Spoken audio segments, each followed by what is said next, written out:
The urban explorer is a passionate individual who immerses themselves in urban landscapes, driven by a profound curiosity to uncover the soul of the city life.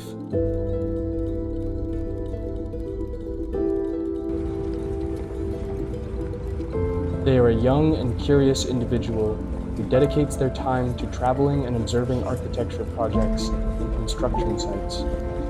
These are often seen with their hands folded behind their backs, offering unsolicited advice or commentary on the realities of these projects. Viewers will follow the urban explorer's journey to Everett City, home to over 50,000 residents, with 30% of them having Latino origins, to analyze the impact of the Encore Boston Harbor Casino Hotel on the industrial landscape, the Mystic River, and the communities living in this area.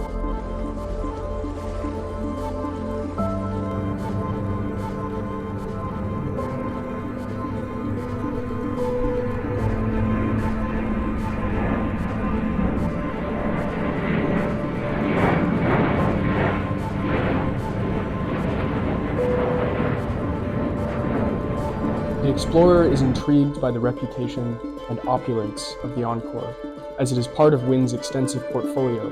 To gain insight into the quality of their experience, the explorer seeks the expertise of Shoshana Zuckerman.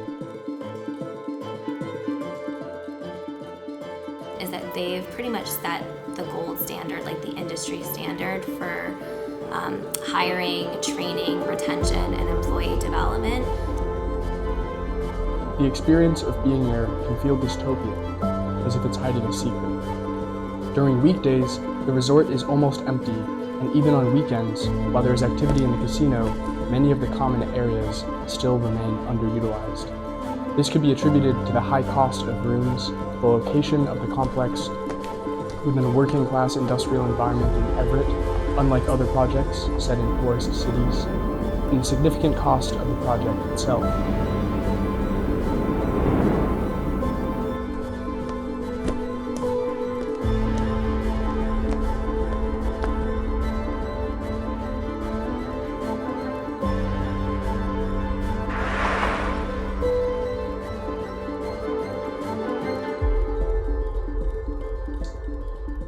To understand Everett City, the explorer's first phase involved understanding its relationship with Boston through transportation. Starting from Logan Airport, they needed to reach Everett, considering options like walking, driving, or using the MBTA, commonly known as the T, Boston's public transportation system. Ultimately, the explorer chose to use the T.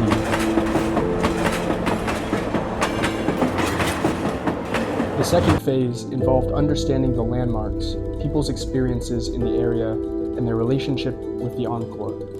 The explorer embarked on discovering various points of interest, such as Costco, Home Depot, Mexican restaurants, and even indulging in a long unseen pleasure, like having lunch at Pizza Hut.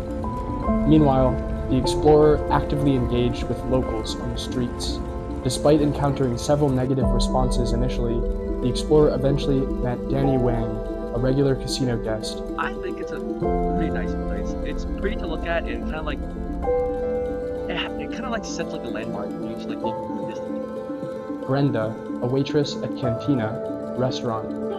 Que ha venido nuevas personas, más americanas, a bailar y le gusta también la música que ponemos los fines de semana. Sylvia Garcia, an employee at the Everett convenience store.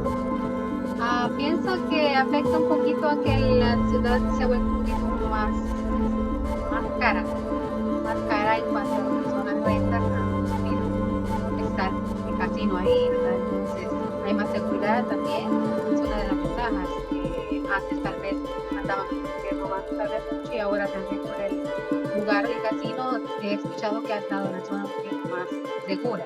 Two artists, Gwen Gwenard and Irwin, at the tattoo studio Timeless Ink. I do think that it brings in revenue as far as like traction and people coming to the Everett location a little bit more. We do see like an increase in people like, visiting and having somewhere to go. I haven't been there yet. I will I would like to check it out one time. I know a lot of people have a lot of fun there, you know, and because of our location next, you know, being so close to it, you know, it does bring a clientele.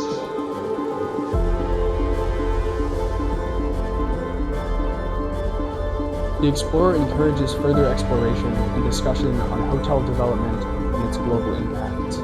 They suggest inviting other explorers to identify ethical practices and promote thoughtful contemplation and participation, emphasizing the importance of avoiding excessive consumption. The Explorer proposes that the concept of the oasis effect may indeed be synonymous with inequality.